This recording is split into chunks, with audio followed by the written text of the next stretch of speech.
If World War III ever broke out, where should you duck and cover? You probably wouldn't want to go anywhere near the Baltic Sea or Eastern Europe unless you want to share videos of yourself near approaching tank columns for TikTok.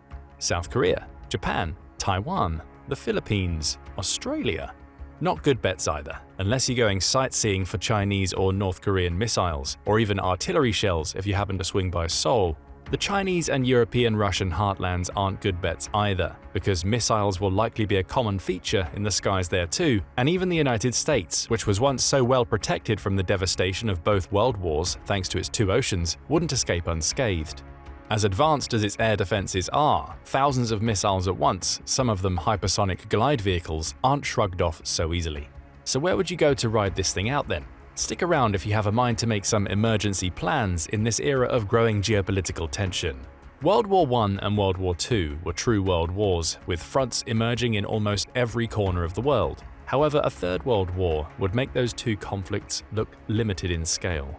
The world is far smaller now than it was in the early 20th century. Missiles can fly thousands of miles in minutes. Distance alone is no longer a guarantee of safety, while the full-scale battlefronts that would involve the movement of thousands of troops, vehicles, ships and aircraft would be concentrated in a few regions like Eastern Europe, the Korean Peninsula, the skies and seas of the First Island chain, and the Middle East. The missile threat makes World War III much more far-reaching. To be truly safe, you need to find places that meet all four of the following conditions. 1. They aren't deeply involved in the brewing geopolitical rivalry that would ignite the conflict in the first place. 2. They aren't likely to become centers of dispute by the warring powers because they are mostly or wholly irrelevant to their plans. 3. They wouldn't likely be major missile targets because they meet the first two conditions. 4. They are distant enough from the central battlefield to avoid collateral damage. What places meet these conditions? Certain tropical islands in the vast Pacific Ocean would be good bets. The United States' island chain strategy means that making escape plans here would not be foolproof, but there's no such thing as a foolproof plan, especially during World War III. And in World War III, a good plan is about the best you can hope for. You'll want to avoid places like Guam, which hosts the largest American military base in the region. You'll probably even want to avoid places like the Solomon Islands, Palau and Kiribati, which have all gotten involved in the plans of the great powers in one form or fashion. Fiji would likely fall under the good bet category though. It's outside of the first island chain, which means it wouldn't likely be a battlefield. The closest place to it that might become a battlefield is Australia, which is still over 1,900 miles away. It also wouldn't be an important strategic location for either side to use against the other, and it lacks valuable wartime resources. To make it even less likely as a location of interest for the great powers, Fiji has a small military of about 6,500 active troops and 6,200 reservists, so it doesn't have much to contribute in hard power to a warring party. Fiji has no foreign alliances either, so it likely wouldn't become one of the dominoes that fall this time around. To make matters even better, Fiji is not one island, but an archipelago of about 300, so you have a lot of real estate to choose from in finding the spot you think is safest. Just find the best place for you and enjoy the abundant fish to eat as the world falls apart around you. If you think you need an even more remote location, the country of Tuvalu would likely pique your interest. 705 miles north of Fiji, it's even further away from any likely battlefield that would come from today's geopolitical climate. Like Fiji, it has no security relationships that would make it a domino to fall in the build-up to a contemporary world war, although its recognition of Taiwan and lack of an embassy on the mainland does anger Beijing. Still, Tuvalu is simply too far away from China for it to be a point of interest in a current world war, nor would the Chinese military waste valuable missiles there. Meanwhile, there's no important place for it in the US military's planning for a conflict in the region. You might be a little lonely in Tuvalu though, because it's one of the world's least populated nations, with only about 11,000 people, though it is also the 35th most densely populated country, so if you're okay with seeing the same faces routinely, it might not be that bad. Loneliness might be worse on Fiji, because even though it has about 940,000 people, it's ranked 161st in population density, so you might not see a lot of people if you decide to wait out World War III there. If you want to take a greater risk for a more cosmopolitan setting, you might want to try New Zealand. The problems with this choice come because New Zealand is integral to several international security arrangements, like the Five Eyes intelligence network and the Five Power defense arrangements with the United States, Australia, United Kingdom, and Singapore. Although these arrangements are not NATO-type mutual defense treaties, they do mean that New Zealand is more drawn into the security structures that would pull their members into an armed conflict. New Zealand also has valuable resources for warring parties like hydrocarbons, iron ore, timber, and even gold. Still, New Zealand boasts other advantages. Over 2,000 miles to the southeast of Australia, New Zealand is far away from the hotspots in the Indo-Pacific that would see some of World War III's most furious fighting. It's far out of the reach of China's military, for example, even if it wanted to use the country as a basis for cutting off Australia's trade routes. Because military units would likely not be concentrated there, there isn't a high chance that China or its allies would waste valuable missiles in striking targets in New Zealand. Stranger things have happened in war, however. The good news is that if fighting reaches New Zealand's shores, about 30% of its land is designated as protected, which means you have a lot of hiding places in that country, with many of the resources you would need for survival. In the worst-case scenario, there's a lot of sheep in New Zealand. As of May 2023, New Zealand has 25.13 million sheep. With a population of about 5.3 million people, this means that New Zealand has almost 5 times as many sheep as people, although this is the lowest ratio since the country began to record such information in the 1850s. Why should this matter? Because in World War III, world supply chains would be disrupted. This means that luxuries and even common items will be much harder to come by than you're used to. The sheep in New Zealand therefore serve as a go-to source of raw materials to make textiles. They're also a source of meat and milk if things get really nasty out there. Thankfully, New Zealand is also self-sufficient in its food production, so it does not depend on international trade to feed its people in the way that China does. New Zealand has also typically tried to walk the tightrope between its traditional partners in the US-led alliance network and China, its largest trading partner, so there's no guarantee that it will be dragged into the war. This makes it the safest country in the region that's also considered a well-developed first world nation. The infrastructure in New Zealand is much more advanced than Fiji and Tuvalu, for example. But there is a problem with all of these countries we haven't yet addressed. What if you're on the other side of the world? Commercial air travel would be cut off or at least drastically reduced if such a nightmarish scenario as World War III comes to pass. That means you'd likely need to get to Fiji, Tuvalu, or New Zealand by boat. Perhaps that's fine if you live in the region, but what if you live in Europe or even a vulnerable city on the east coast of Canada or the United States? Iceland is one of your best bets if you're in this part of the world. One of the drawbacks is that it's a member of the NATO alliance, which means that it would be drawn into the fighting if hostilities broke out. Iceland is also part of the GI-UK Gap, a natural choke point stretching between Greenland, skirting Iceland, and ending with the United Kingdom. This choke point commands the shipping lanes between the Norwegian Sea and the North Atlantic Ocean. NATO's control of this gap is a problem for Russia, as it prevents Moscow from projecting power into the world's oceans. During the Cold War, protecting the GI-UK Gap became the primary task of the Royal Navy. In the new era of great power competition, the gap has become prominent again as a gateway to and from the Arctic. This choke point makes Iceland more of a potential target. Iceland also hosts an air station for the United States Navy, the Naval Air Station Keflavik. Among other tasks, this base can host B-2 bombers for extended deployments, which it did in 2021. Presumably, the coming B-21 will also be deployed there, should it be appropriate. Such a capacity makes this base an inviting missile target. The base is located toward the end of the Reykjanes Peninsula in southwestern Iceland. However, Iceland is also distant from the battlefields that would develop on the European front, and its homeland will be well protected by NATO's combined naval forces. It doesn't help that the Russian Navy is a floating disaster, which almost certainly means that any attempt for it to be a formidable presence in the GI-UK Gap would end badly. Russia simply doesn't have the naval capacity to act that way anymore. Iceland would also not be a staging ground for NATO's forces, which means aside from the Keflavik base, it's probably not a target for enemy missiles. According to the Global Firepower Index, Iceland has no military. Its isolated geographical position ensures it can rely on its allies. More importantly, Iceland is a relatively self-sufficient country, resistant to the destruction of global supply chains. Its robust fishing industry likely means that your plate wouldn't be empty if you took shelter there. There's also plenty of fresh water to ensure you won't get thirsty.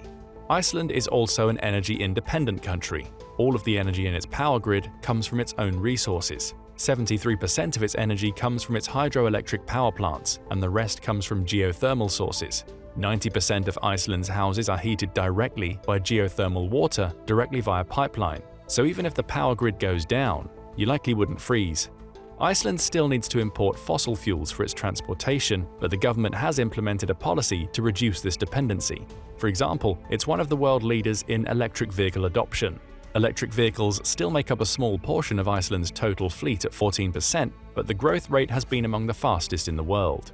85% of private cars sold in the country were electrics in the first half of 2022, up from 60% in 2021 and 46% in 2020.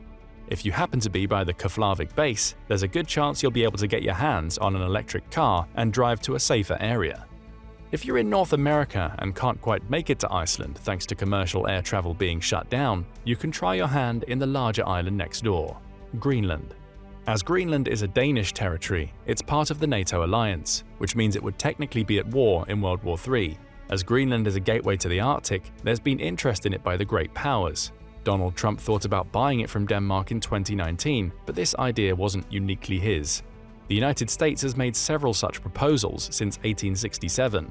China has also attempted to expand its influence there, albeit without much success. Greenland could in theory be vulnerable to Russia's navy and missiles, but since this place is so remote from the battlefields that would develop in Europe, it wouldn't make much sense to use such valuable resources there. Greenland's northerly location and size make for a safe combination. The further north in Greenland you go, the safer you will be from the plans of the great powers. Greenland also lacks a road network, which makes it even less attractive as a military battleground. Go north near the Arctic Circle, and you leave the Geoc Gap behind. Learn to live off the land and the abundant marine resources here from the natives, and you'll likely have as good a chance as you can of surviving the war. But if the cold weather and the Geoc Gap makes Iceland and Greenland undesirable for you, and you're still too far away to make it to New Zealand, Fiji or Tuvalu, you can try going to the Azores. This is an autonomous region of Portugal, which means they're part of NATO and would be considered hostile territory in World War III. Like Iceland, the Azores host American troops, the United States Forces Azores, based at Lajes Field. There are about 165 American troops stationed there, and it's acted as a support base for NATO operations far afield, including during Operation Desert Storm. Most notably, the base hosts C-17 transport planes and the KC-46 Pegasus tanker. The base ensures that American aircraft and supplies can operate throughout much of the Atlantic and Africa. Hobbling NATO's logistics by destroying it in a missile attack would seem like an attractive prospect if ammunition can be found. Nevertheless, the Azores' remote location means they will be far from any battlefront. As long as you aren't by Lajes Field on the island of Terceira, you'll probably be okay. The Azores might serve a strategic purpose for NATO, but their geography puts them beyond the reach of the enemies that would confront it in World War III. Like the first two world wars, the major battlefields would occur in Europe and Asia, but thanks to missiles and nukes, North America is no longer safe. What if you live there but aren't close enough to Iceland or Greenland? You can try going to South America. This continent does not host any country that would be likely to find itself drawn into the conflict.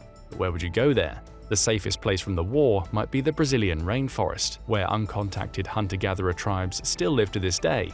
But since you're watching this, it means you're part of the global civilization and would likely find it hard to survive there.